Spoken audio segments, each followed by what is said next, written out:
Okay, ladies and gentlemen, welcome to Syriana Analysis. It's 8 p.m. Central European Time, and today I'm going to address how are we slowly but surely heading to nuclear clash between the United States, that is heading NATO against rising powers such as Russia, China, Iran. It seems to me that the United States is provoking the three of these countries, all of them, Russia, Iran, and China. And today I'm going to address this because, in my opinion, we are living in very dangerous times.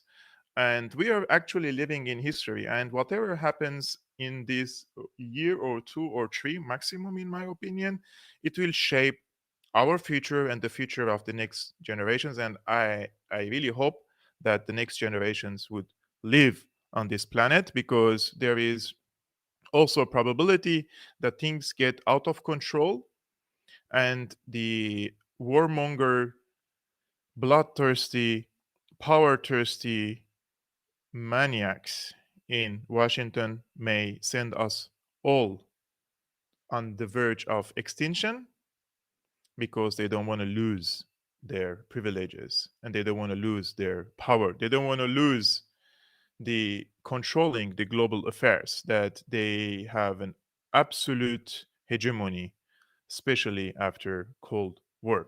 So since I mentioned Cold War, the United States is an empire, right?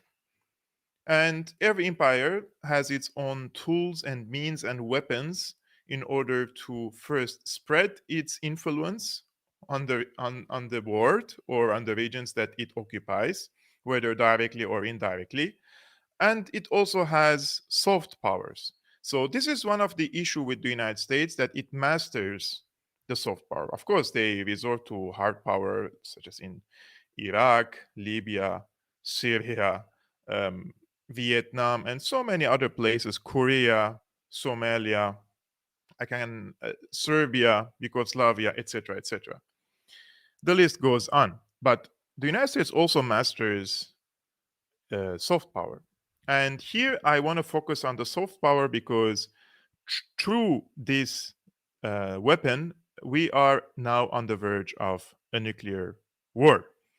So, what does the United States do, especially after the Cold War? They use their indoctrination processes through the media, through non-governmental organizations, through civil society, through lots of, let's say, non-governmental actors in different parts of the world, but especially in areas that were under the influence or the direct occupation of the Soviet Union, in order to bring the people of these regions under the control of the United States, but not directly.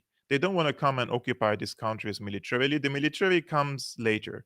First, they indoctrinate the people generation after generation. They alarm them against the Soviet Union, against the Russians, and there is also history for that. And they are able to use that because the Soviet Union, not everyone liked the Soviet Union when Soviet Union was in control of Eastern Europe, current Eastern Europe. So they indoctrinate the people, and later they resort into political and media training of certain organizations and certain personalities and figures, those who are influential in the society, and they can have a say over the affairs in this country. And later, they trigger protests against any government that is not in line with the American interests. And after the protests comes shooting. Whether these governments actually use violence and shooting, or even if the government when the government doesn't use violence, there will be a third party actors, and they will shoot on the protesters, and they will shoot on the police, and they will create violence. So this has happened especially in Kiev, in the Maidan Square. There were snipers shooting on the protesters, and there were snipers shooting on the police, and they have created this security situation there, and they created the violence from both sides, and this has led into a regime change eventually. The former president of Ukraine, he fled the country. I think he is now in Russia. And this was the perfect example of how the United States used its soft power to expand on a very big territory, region, without sending one soldier. But this has happened in 2014, and it follows with attempts to bring this country under the NATO umbrella slowly but surely. First they apply into the European Union, and they say we want to join the NATO because the people want to join the NATO, etc., etc. And this is the direct threat to the security, national security interests of Russia. So they intervened, they invaded Ukraine, and they have created this situation. But if you follow the media, you will get the impression that this all started in 2022. No, it had all these background, and it started from the 90s. The moment Ukraine gained its independence from the Soviet Union, the United States started this operation, the indoctrination operation, through their soft power. And this is a proven fact. And one of the masterminds that engineered this coup d'etat in Ukraine in 2014 was Victoria Nuland. Victoria Nuland is the US Deputy Secretary of State, and she engineered this coup d'etat, her office and her team in Kiev. And this is what she confessed later, right? So what happened actually, that she spent billions of dollars in Ukraine on these non-governmental organizations, on training, as I mentioned, the leaders of the protesters, etc., in order to create a situation that is favorable of the United States. Now, I will start this episode with this article, the 2014 coup in Ukraine.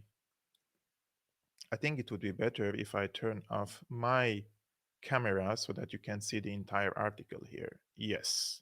In February 2014, Ukrainian President Viktor Yanukovych fled the capital Kiev after being violently ousted by right wing demonstrations backed by US and European imperialism.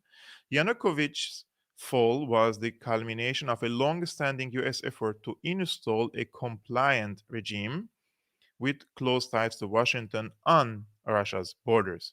The movement to overthrow the elected government of Ukraine was sparked in November 2013 when Yanukovych refused at the last minute to sign an association agreement with the European Union. Surprise, surprise. The political nature of the Maidan movement quickly became clear. Representatives of Ukraine's ultranationalist and neo fascist parties came to the fore alongside the super rich. Far right combat groups with Nazi era insignia marched in the demonstrations and served as the Maidan's shock troops. Western diplomats have made public appearances at Maidan rallies and have been in constant contact with opposition leaders to discuss how to advance their goals. Now, this is the important part where we have the evidence for it. The leaked recording of an infamous phone conversation between US Deputy Secretary of State Victoria Nuland and US Ambassador to Ukraine, Geoffrey Piet, documents Washington's direct role in setting the constitution of the government in Kiev after the coup in 2014. So in November 2013, Nuland boasted that the US had poured 5 billion into Ukraine since 1991 to boost, quote, civic engagement and democratic skills and aspirations. So this is exactly what I mentioned.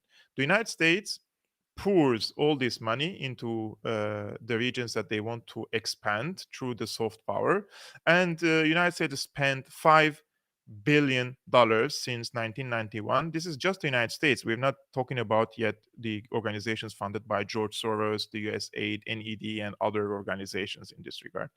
This is Victoria Nuland, and this is a segment from documentary of Oliver Stone, Ukraine on Fire, where they talk about this phone conversation between Victoria Nuland and the US ambassador in Kiev.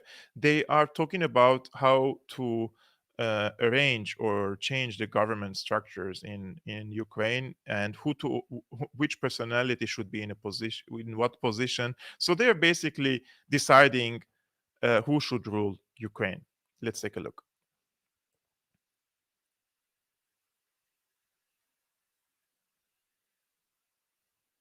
In early February of 2014, as the Maidan crisis was getting more violent, there was a phone call that was intercepted. It was a call between the Assistant Secretary of State for European Affairs, Victoria Nuland, and the U.S. Ambassador to Ukraine, Geoffrey Piet. Questions of credibility are being raised after a private chat between two top U.S. diplomats was leaked online. I think Yats is the guy who's got the economic experience, the governing experience. He's the guy, what he needs is Klitsch and Tony Book on the outside. I just think Klitsch going in, he's going to be at that level working for Yatsenyuk. It's just not going to work. Yeah, no, I think that's right. Okay. Good. Well, do you want us to try to set up a call with him as the next step? Sullivan's come back to me, VFR, saying you need Biden, and I said probably tomorrow for an attaboy and to get the deets to stick. So okay. Biden's willing. So you had this remarkable phone call where you have these two senior officials of the U.S. government apparently talking about a coup or how they were planning to restructure the government of Ukraine. Fuck the EU. No, exactly. I'm not saying the whole U.S. government feels that way. There is division on this, but the neoconservative element wants very much to change the strategic dynamic in Eastern Europe. So when the ambassador of the United States asked what about the European Union opinion in this regard, Victoria Nuland said, fuck the EU. Who the fuck cares? We are in charge. We are the ones who will rule Ukraine. We are the ones who will decide how this country will be ruled. We are the ones who will pursue the national security interests of the United States. We are the ones who will bring the European Union against Russia. Who is the European Union for Victoria Nuland? This is the tone. So when I say the United States doesn't give a damn about Germany, doesn't give a damn about the European Union, because there is a context. I'm not just trying to bluff about it. There is a background for this. We know, we have an information. We have information thanks to the leaked audios, documents, and thanks to WikiLeaks in this regard. So Victoria Nuland, in my opinion, if the Ukrainians really, those who are now very enthusiastic about, we will get victorious over Russia, and those who say, they want to do the fight for NATO. If they really know the truth, they should spit on the face of Victoria Nuland every single day. Every dead person now in Ukraine is because of Victoria Nuland and her administration, under Obama administration and under Biden, and now again under Biden, because in 2014 it was Obama-Biden, and now Biden and Kamala Harris. But Victoria Nuland was in Obama's administration, and then she came back under Biden's administration. If the Ukrainians really know and understand the core of the issue and want to take revenge, she's the one they should blame, this bloodthirsty woman, and she's the one that should be blamed. She's the one that they need to protest against, or or try to take revenge in their own way. But unfortunately, this truth doesn't come out on the media, so the people do not know about this information at all. Now, if we check Victoria Nuland's, for example, another statement, and this was when? This was in January 2022, so 1 month before the Russian offensive on Ukraine. So she says, if Russia invades Ukraine one way or another, Nord Stream 2 will not move forward. First things first, Nord Stream 2 is a project between Russia and Germany. So the United States is here coming as a patron over Germany, coming as a player that doesn't give a damn about what Germany thinks in this regard, because this affects Germany. But because the United States knows that good relations between Russia and Germany means the hegemony of the United States is being threatened in Europe and eventually in Eurasia, they want to stop this Nord Stream 2. So who blew up and blasted the Nord Stream pipelines? Who did it? Who has an interest in that? So this is Victoria Nuland. She's speaking about the Nord Stream 2 before the Russian offensive on Ukraine. Take a look.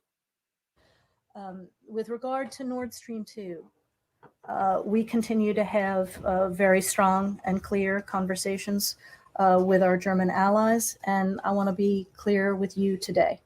If Russia invades Ukraine, one way or another, Nord Stream 2 will not move forward. The thing is, they themselves posted this.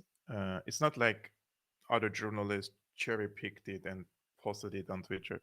They posted it on Twitter, the State Department, because they wanted to send a message not only to Russia, but most importantly against Germany, telling them this is a red line, this is not going to go forward. And believe me, whether Russia invaded Ukraine or not, they were going to stop this. And whether it was Biden or Trump, because every American politician knows that strategically speaking, when you have cheap natural resources coming from Russia to Europe, to Western Europe, and especially to Germany, so you are creating the ground for a booming industrial sector in Germany, thanks to a Russian cheap gas. That means there will be economic merge, integration between the Russian and the German economies. And that's the real danger for the American national security interests or the strategic interests. They are scared that if these two countries get along, Germany would not, there is no need for them to be in NATO, because Russia will not be a foe, will not be an enemy, will not be considered an enemy. And secondly, the Germany will not need American troops on its territories, and it will not need protection from the United States. So the moment you remove this enmity between Germany and Russia, everything collapses for the United States. So they need to keep this enmity, and they need to increase the enmity between Russia and Germany, in my opinion. Now, we have an interesting statement by, again, not other than Victoria Nuland. And this was just a few days ago. So 2 days ago, on the 27th of January of this month. And she says, quote, Senator Cruz, like you, I am, and I think the administration is, very gratified to know that Nord Stream 2 is now, as you like to say, a hunk of metal at the bottom of the sea. This is beyond criminal. Guys, I cannot understand how can the Germans watch this and not react. This is, in my opinion, a confession that the United States is happy about the destruction of Nord Stream 2. And it's a hunk of metal at the bottom of the sea now. So Who has an interest in blowing up this? Is it Russia or is it the United States? I think the answer is very clear. Take a look what she says. Senator Cruz, like you, I am, and I think the administration is very gratified to know that Nord Stream 2 is now, as you like to say, a hunk of metal at the bottom of the sea. Senator Cruz, Let's watch it together like again. you, I am, and I think the administration is very gratified to know that Nord Stream 2 is now, as you like to say, a hunk of metal at the bottom of the sea. I mean, what more evidence do you need that the United States is behind the Nord Stream blasts? Whether they did it directly or not, maybe they tasked another country or another actor, but probably the UK. But do you need any more evidence that the United States is behind blowing up the Nord Stream pipelines, which means they blew up a pipeline that belongs to their ally Germany, which Germany was using this pipeline to enrich its industrial sector in order to have a booming industrial sector here that contributes in the welfare of the German people. So when I talk about the deindustrialization dream of the United States, so the United States dreams of deindustrializing Germany, I'm not bluffing. I'm not just bringing things from my mind. There is history, there is background again for this. And unfortunately, there are German political parties are getting along with this under environmental pretext. So what happened to the environmental concerns now? The United States blew up the pipelines. Germany doesn't have cheap gas. They are buying natural liquefied gas from the United States for very expensive prices. And they reactivated their coal sector, which is the worst in terms of the environment, although the Greens are in in the coalition. So, in my opinion, these so-called environmentalists, those who are in position of power now in Germany, they don't give a damn about the environment, because among the alternatives, among the options that if I have an option or multiple options, the gas that was coming from Russia was the cheapest and the cleanest among the alternatives that they have now. But guys, things are getting really serious. And this is not gonna just end here with the blasts of the Nord Stream pipelines. And now we have the head of NATO's strategy council, his Admiral Rob Bauer. He says NATO is ready for direct confrontation with Russia, but must transition to a wartime economy modeled on US industrial policy in World War II, when civilian factories were appropriated for full-time military production. This is the head of NATO's strategic council coming out now, although they say, no, we're not part of this war, which is a BS. He comes out and says, we're ready for war with Russia. We are ready to a direct confrontation with Russia. We are.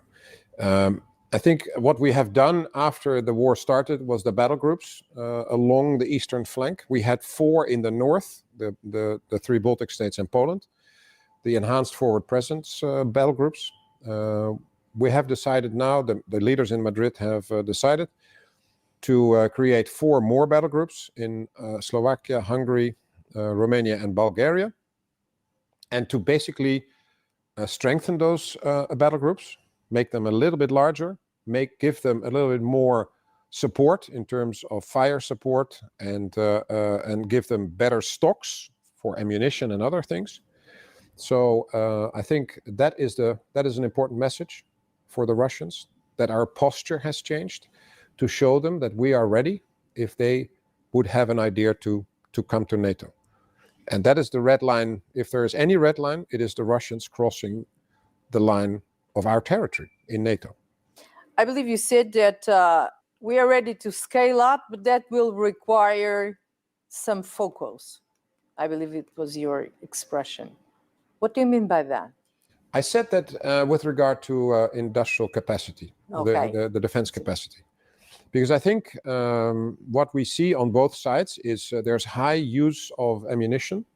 There's a lot of destruction in terms of vehicles and tanks and aircraft, and there's a lot of things that require to be bought on both sides to continue the fight in material and in ammunition. So the challenge for both sides is that the industries, the defense industries in the West and in Russia need to ramp up production. And we basically have an economy now that is just in time, just enough. Everything we do in the West in the last 25 years was based on that idea. Having stocks was not smart because it was dead money. But we now see, so if you order a car, they will start the production after you ordered the car. And we're talking now that, hey, I'm using more ammunition than I thought. I need to take from a warehouse ammunition.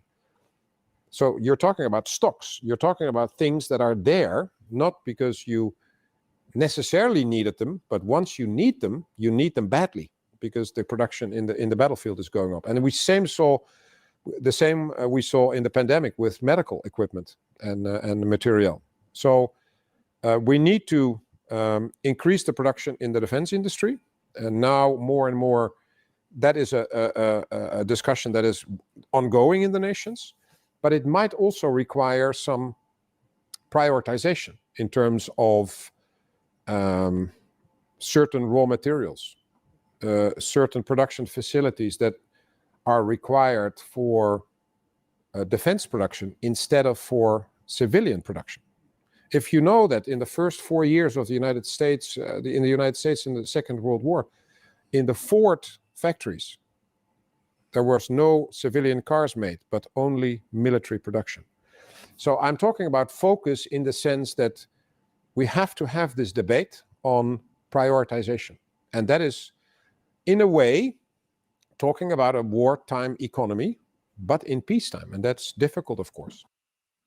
So what he says basically are two things. One, NATO is ready for a confrontation with Russia, but still there is one problem from his perspective, and that is they have to prepare the economies in the Western countries for a wartime economy. And that means the factories, the manufacturing sectors, they have to dedicate all their efforts and their manufacturing capacities in helping the defense industry. And that means the defense industry can come to any factory and any company and say that they have to dedicate their outcome on the production in favor of the armies of these countries. And this is resonates what happened during World War II.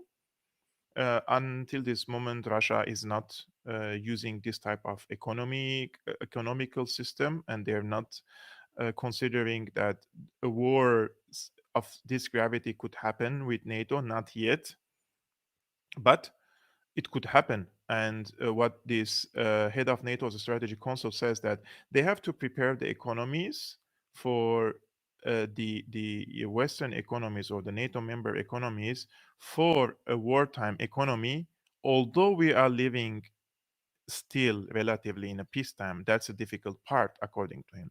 But it's not only NATO's strategic council saying that a war is possible with Russia or they're ready, but there is another, in my opinion, a mad person whose name is, of course, Zelensky. And he is now saying, tanks, guys, are not enough. Tanks are not enough for me. I need more.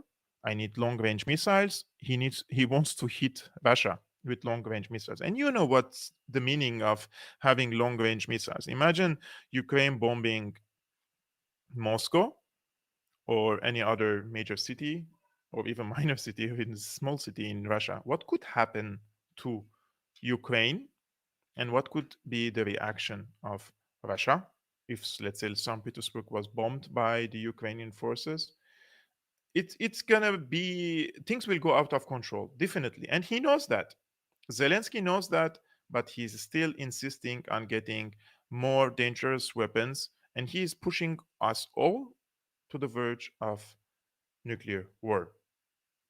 Було би можливо, якби ми могли забезпечити відповідні ракетні сили наших військових, щоб у терористів не було відчуття безкарності. Україні потрібні далекобійні ракети, зокрема для того, щоб прибрати цю можливість окупанта ставити десь далеко від лінії фронту свої ракетні установки і знищувати ними українські міста. Дякую всім у світі політикам, громадським діячам, журналістам, звичайним людям, які наполягають разом з нами на тому, що не може бути якихось там табу в постачанні зброї для захисту від російського терору.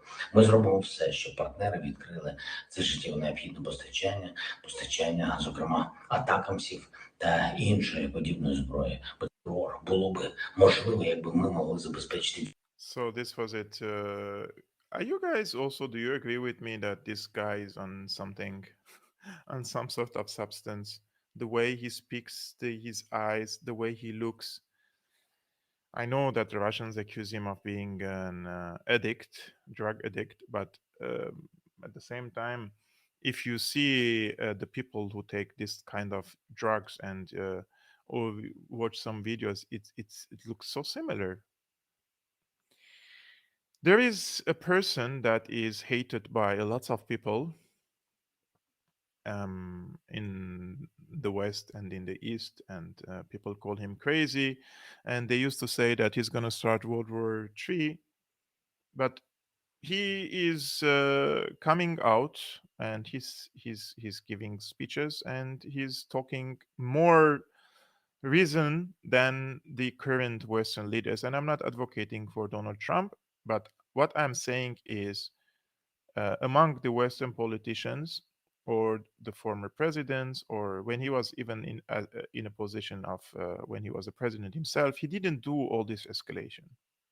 So this is David Sachs. He says, I hate to admit it because he's not my preferred candidate, but Trump is the only major politician talking sense about Ukraine right now, except for the bit about Lindsey Graham, who definitely wouldn't be happy with a peace deal.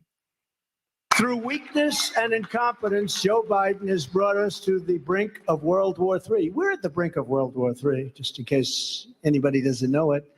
As president, I will bring back peace through strength. Peace through strength would have never happened. If I was president, there would not have been a war with Russia in Ukraine. Zero chance. And Lindsey would be happy with that. That's better than any alternative. Wouldn't have happened. And I will say this, even now, despite tremendous loss of lives and destruction of much of that country, I would have a peace deal negotiated within 24 hours. You could make a peace deal. You could make a deal for both right now, 24 hours. Through week. So this is Trump says that he was capable of striking a peace deal with Russia. And I truly believe that's the case with Trump. Trump, he's part of the Republican Party or one of the wings of the conservatives. They don't consider Russia as the first national security threat for the United States. They consider China. So he would have escalated with China, but not with Russia. So don't get things like, let's put things in a proper context. It's just the preference, strategic preference, who the United States should face and confront first. Is it China or is it the United States? But we have now an administration, like a Biden administration, that they believe in a confrontation not only with Russia and not only with China, but also with Iran. 3 different countries that the United States is facing and provoking. And I think that's a signal of a diminished powers or falling empire. When an empire tries to fall, they start to be very aggressive. And I think this is the case with the United States. They know that their powers are shrinking, and they know that lots of powers around the world are striking deals with each other, and they are getting rid of a dollar in their transactions, in their deals, especially the energy deals. So there are lots of indications that the United States is falling as an empire, and other powers not necessarily will take over the place of the United States, but they will share the powers around the world. But if the United States refuses to share these authorities or these powers with other rising powers, I think that's when we will have World War III. We are having it now, basically, on the Ukrainian territory. It's still under certain level of control, but it will definitely get out of control if it continues like this. So another American politician who refuses to, thankfully, of course, to play this game in Ukraine, Tulsi Gabbard. And the argument from the United States that they're there to protect the democracy and the democratic values in Ukraine. That's why they're investing over $100 billion. I mean, they think we are illiterates, right? They think we are stupid. This is Tulsi Gabbard. She's speaking about this case very eloquently, and I think she's correct. Our own leaders have lionized him and made this whole war about, well, we have to defend democracy and freedom in Ukraine, or else democracy and freedom in the world will be assaulted or attacked. Well, let's look at what kind of democracy Zelensky is leading in Ukraine. He not only jailed his political opponents very, very, very early on, he banned their entire political party. There are so many different, he shut down any media that was not controlled by him and his government, essentially. So no free speech, no room for any political opposition. And then he went after religion. No religious freedom in this country. He shut down the second largest Christian church in that country. And for what? Under the guise of democracy and freedom? How is this representative of the kind of democracy that our founders envisioned? It doesn't. And so what I reflected on, what I think every American should think about as they watch this is the guy they have put as the figurehead of democracy. And we saw Republicans and Democrats cheering and applauding for this person who doesn't believe in free speech, doesn't believe in freedom of religion, doesn't believe in freedom or democracy really at all. And so we should not, therefore, then be surprised. If this is what they believe democracy is, then we shouldn't be surprised at the kinds of things that they're doing to undermine our own freedoms here at home and our own democracy here at home, because it's happening. It's not a question at this point. And this should be alarming for everybody, and not surprising that this is the direction that they're taking, which is not representative of democracy at all. It's more representative of a dictatorship or an authoritarian government. So she perfectly describes the ruling system in Ukraine. And unfortunately, the United States is not only provoking Russia, they are also provoking China. And this is doesn't sound good at all. This is a leaked memo. Leaked memo reveals US generals' gut feeling of war with China in 2 years.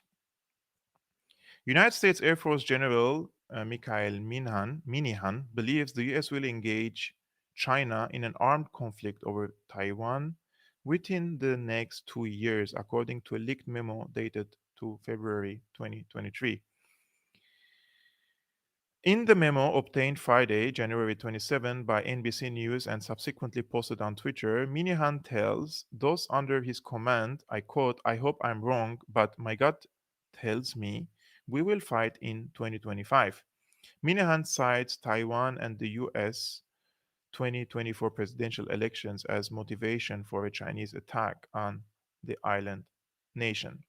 Minihan is the head of the US Air Force Air Mobility Command, AMC, a unit responsible for moving US armed forces throughout the world with over 110,000 troops. The memo gives troops a time frame by February. I quote, "All AMC aligned personnel with weapons qualifications will fire a clip into a 7-meter target with the full understanding that unrepentant lethality matters the most. Aim for the head." The memo also instructs troops that by March they should have settled their personal affairs and ensure they are prepared for a conflict. To be honest, I'm personally speechless. How can the United States be so arrogant that they think they can confront China, Russia all together? And for what? I mean, let's take this into consideration. Russia is not threatening the United States. Russia is not threatening the United States on its soil. It's the United States that has all these military bases in Eastern Europe and on the borders with Russia. It's the United States that has all these military bases surrounding China, in South Korea, in Japan, in the Philippines, and other places. So it's the United States who's provoking them and not the other way around. These countries, Russia and China, they are protecting their national interests within their territories. And when Russia attacked another foreign country, which is Ukraine, it is on the border. It's in its backyard. It's like the Canada of the United States or Mexico for the United States, but not unprovoked. It's not like Putin woke up in the morning and he went to war in Ukraine. No, there was a reason for that, and I explained now in at the beginning of this video how Ukraine turned into a satellite country for NATO, and it's a self-confessed thing from the United States. It's not like I'm making this allegation, right? But there is another issue that happened yesterday, and I think it's either the United States or Israel is behind this. And there was an attack, a drone attack on one of the workshops of Iran's Ministry of Defense in Isfahan. Footage shows the moment when this MAV was intercepted before hitting the workshop.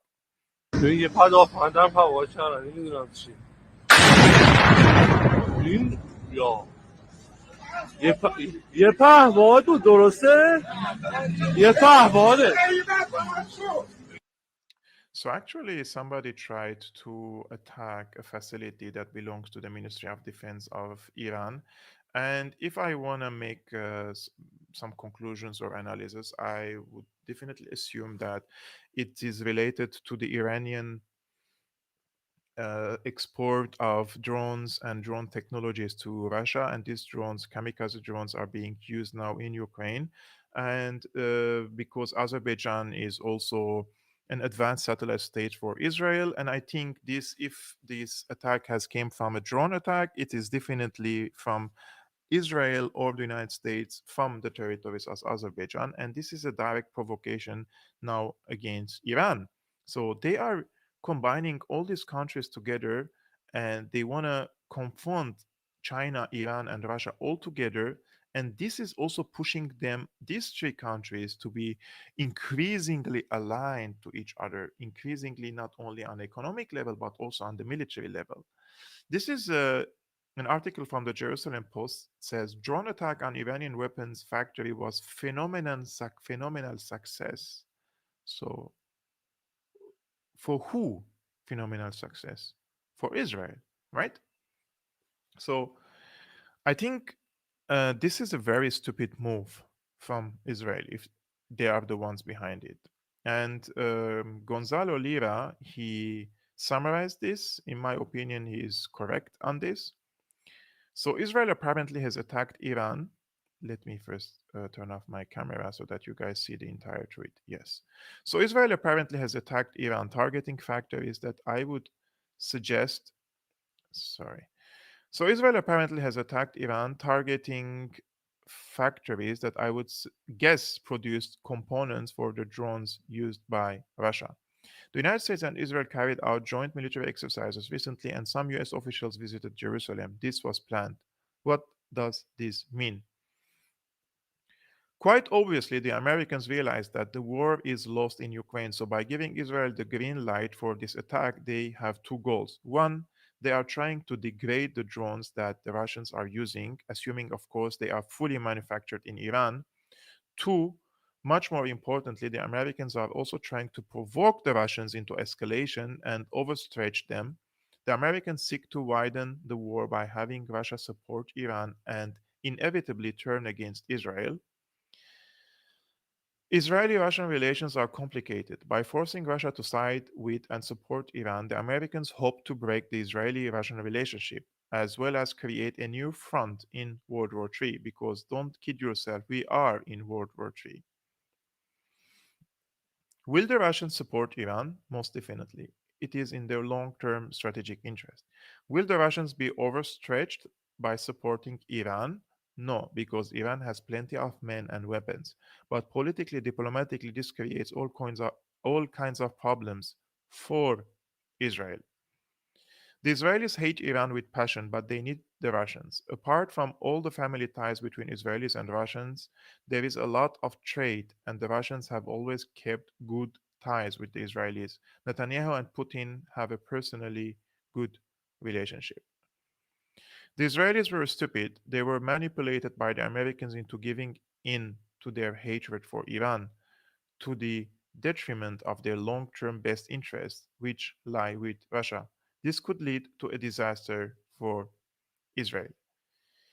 If because of this attack the Russians decisively side with Iran, which personally I doubt, which they likely will, he says, but I doubt, and thus the Israelis are goaded into cutting all ties with Russia, it will only hurt Israel by isolating it from Russia. It would also make them much more dependent on the Americans. Finally, and because of this, the Israelis would be easy to manipulate into further attacks on Iran and eventually against Russia itself, which is no, I don't think so. Maybe we will see. Regardless, this is a major escalation in World War III. The battle lines are being drawn by the Americans. I think this is the general concept of what Gonzalo Rivera says is correct. Let me turn on again my camera. Okay, it's correct. The United States definitely gave a green light for Israel to conduct this attack on Iran. And why now? Because they want to draw clear lines. If World War III eventually happens on a wider scale, where are you going to stand, Israel? Are you going to be in the middle, right, like now? Like little bit on this side and little bit on that side? No, you have to choose. If we give you the green light to attack Iran, that means you're attacking let's say, the military facilities of Iran or the drone technology that is actually helping Russia in Ukraine. That means this is also directed against Russia, and Russia has to take a position now. So if Russia takes a conclusive position with Iran, that means they are having their relationship, jeopardizing the relationship between Moscow and Tel Aviv. So I think the Americans are really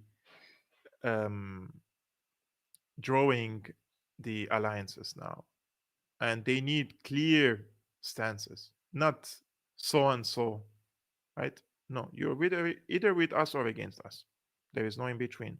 They bought the entire European continent, or let's say the European Union, an exception for Hungary, in one block against Russia. And they're now doing the same in Far East Asia with South Korea, the Philippines, Australia, New Zealand, many other countries there, on Japan, as a one block against China. So now it's the time for also Iran. They give a green light for Israel to attack Iran. And it's a very big test now for Israel, for Iran, for Russia. And the coming days, we will see what's happening there. And I will definitely follow up on this case. So the title of this video today is Scott Ritter, actually. Why I mentioned the name of Scott Ritter in this live stream, because he posted a video, or there is a video of him on YouTube, and he says we are on the cusp of nuclear war. And I want to show you what he says, because I think it's frightening if he's correct, and I hope not. And he also wishes that he is not correct and he's wrong in this. And this is from the Schiller Institute. She's debating with other experts. I will show you probably 5 or 6 minutes here. He's talking about how are we on the cusp of a nuclear war. Let's take a look together.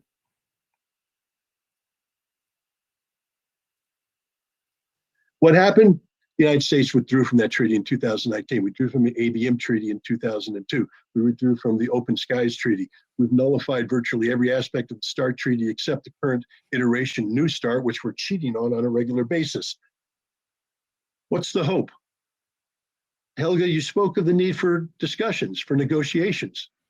Why in God's name would Russia sit down with the United States at this point for anything? For anything? We're liars, we're cheaters, we can't be trusted. Will we use Europe as an interlocutor? France and Germany can no longer be trusted. Nobody can be trusted. The United Nations Security Council can't be trusted because Minsk was brought to the Security Council, was given a seal of approval by the Security Council, and that means nothing. Who are the Russians going to talk to? Who do the Russians want to talk to? Who are the Russians willing to put their national security on the table and say, here, we're willing to trust you and give up X, Y, and Z that guarantee our future security in exchange for what? Treaties mean nothing to the West. They mean nothing to the United States. They mean nothing to the Security Council of the United Nations. The only way we get out of this, and this is a very sad statement on my part, there will be no negotiated settlement. Helga, I wish you the best of luck with the Vatican. I really do. And I hope you prove me wrong. I want you to prove me wrong. I want you to come up with an adequate negotiating form that actually works. But I'm here to tell you right now, Russia will never, ever, ever negotiate with anyone about Ukraine. The only negotiation is going to be similar to that which occurred in Tokyo Bay, September of 1945, when the defeated Japanese were brought on board the USS Missouri, and we told them to sign the paper or die. And Russia's going to end up sitting down across the table from some iteration of a Ukrainian government and tell them sign the document or die. And a defeated NATO will be sitting in the shadows, no longer having Marder vehicles, Leopard vehicles, Bradley vehicles or anything, because all of those will be destroyed on the field of battle by a superior Russian force that is singularly focused on one thing and one thing only, and that is defending the national security of Russia. Now, here's the danger, because we have people like Jan Stoltenberg and people like various American politicians and government officials who have said this is a conflict between NATO and Russia. And they've defined it as an existential conflict. Well, the only side that has an existential stake is Russia. Russia will never allow itself to lose. NATO will lose. The question is, will NATO lose gracefully? We bring up, Dylan Thomas's poem. Is NATO willing to go gently into the good night? Or is NATO going to rage against the dying of the light? And that's the choice. And unfortunately, that's where we come down to. If NATO opts to rage against the dying of the light, ladies and gentlemen, it's been a pleasure knowing you. 2023 will be the last year that we're all alive on this planet. Kiss your loved ones goodbye. Do what you need to do. It's over, because it will lead to nuclear war. And as Helga said, there are no winners. The only chance for global survival is for NATO to go gracefully, accept the inevitability of its defeat, and find a way to deal with a victorious Russia. And it won't be done through negotiations, because NATO is not an organization to be trusted ever again. Neither is the United States nor any other nation out there. And this is a sad state of affairs. Russia will no longer be seeking negotiations. Russia will be seeking victory, a victory won on the battlefield. And remember, it wasn't Russia that set that term. It was Jan Stoltenberg, who said the only way out of Ukraine is on the battlefield. Russia's taking it up. They're doubling down. That's a sad state of affairs. I don't see any way out of this other through a decisive Russian victory, so decisive that NATO takes a back seat and allows it to occur without risking everything in a futile effort to stop it. Very depressing talk, but we live in depressing times. I'm sorry to bring 2023 in on this note. And as I said, Helga, please prove me wrong. Please, Diane, Helga, Stephen, Dennis, everybody listening in, prove me wrong. I would love nothing more than to have this very same assembly this time next year, and you guys sort of chuckle at me going, hey, Ritter, you're a little bit of a gloom and doom kind of guy. Prove me wrong, because if you can, that means there is hope for humanity, that you can flip the script. Unfortunately, I've given up hope, and I'm sorry to leave on that word. But again, thank you very much for inviting me, and I wish I could stay for the question and answer. Look, essentially what he says is accurate.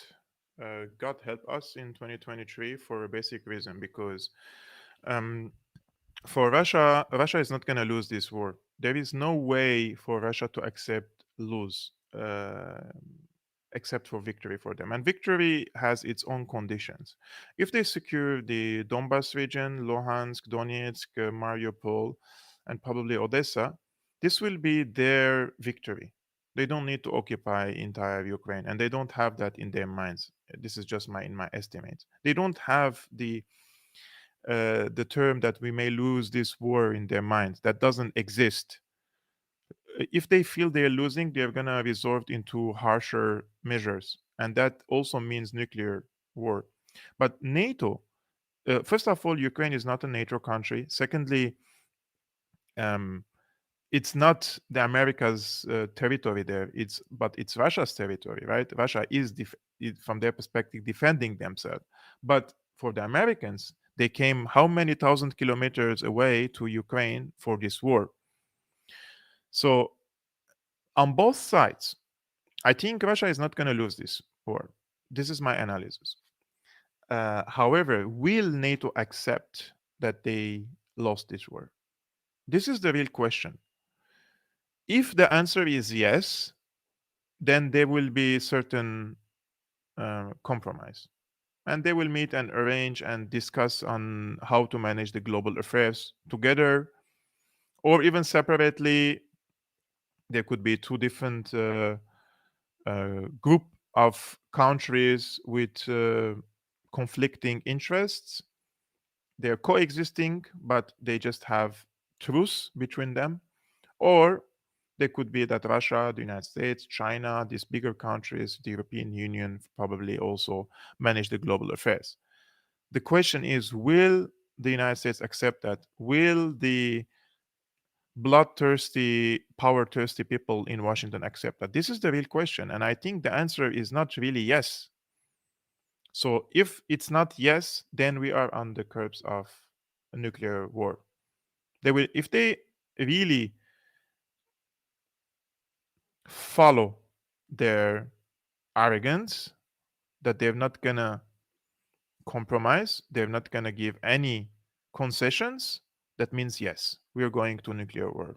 And really, God help us, especially people who live in Europe, because I think the battlefield will be here. The UK, Germany, France, Poland, on these territories, on these countries. Unfortunately, I mean, I live in Germany. I don't want this war to happen, right? But this is the possible scenario. Now, just to finish this video, guys, if you live in the United States, I know the United States is a very big country, but this is Tara Reid. She is a good friend and a colleague, and she posted this poster. So there is a demo in Washington, D.C. on the 19th of February, so around 20 days from now. Please go to this website called Rage Against War. I will also post this link in the comments below and pin it.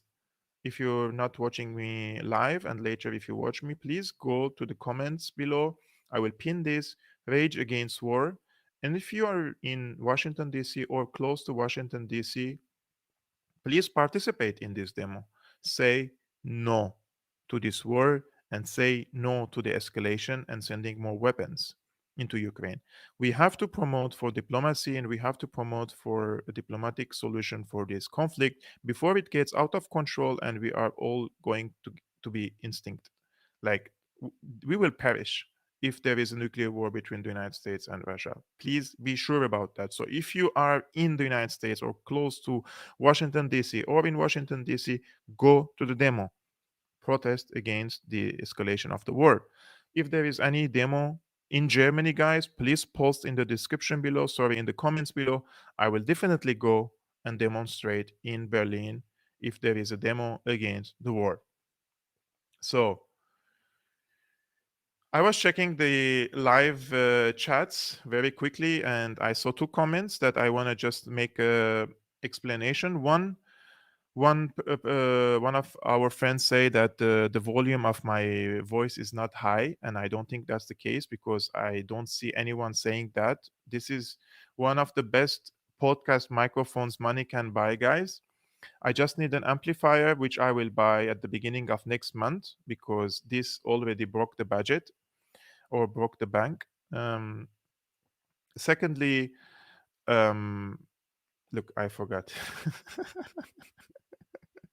I've been speaking for 1 hour, so my brain is like confusing. Yeah, one of the followers says that this guy is legit. His channel is definitely shadow banned or something like that. I also believe that way.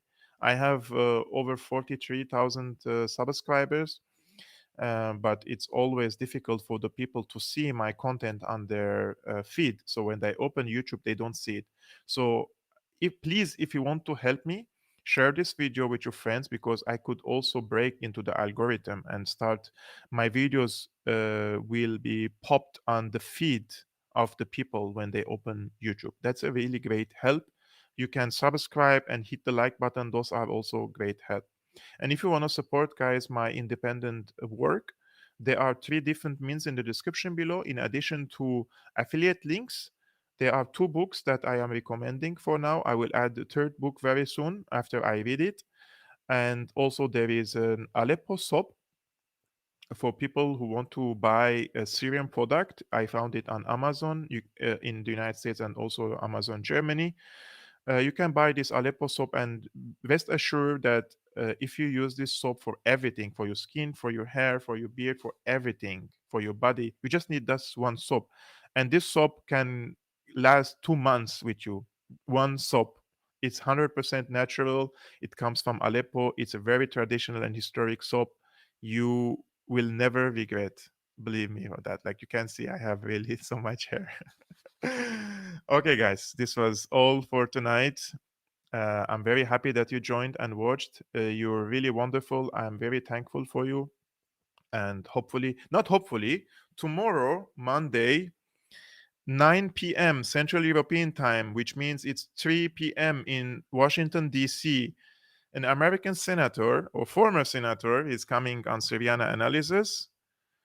He will be my guest. We will speak about the future of the American occupation forces in Syria and the escalation in Ukraine. If you guessed his name, write it under this video in the description below. Let me see if it's correct. And I will see you tomorrow. Bye.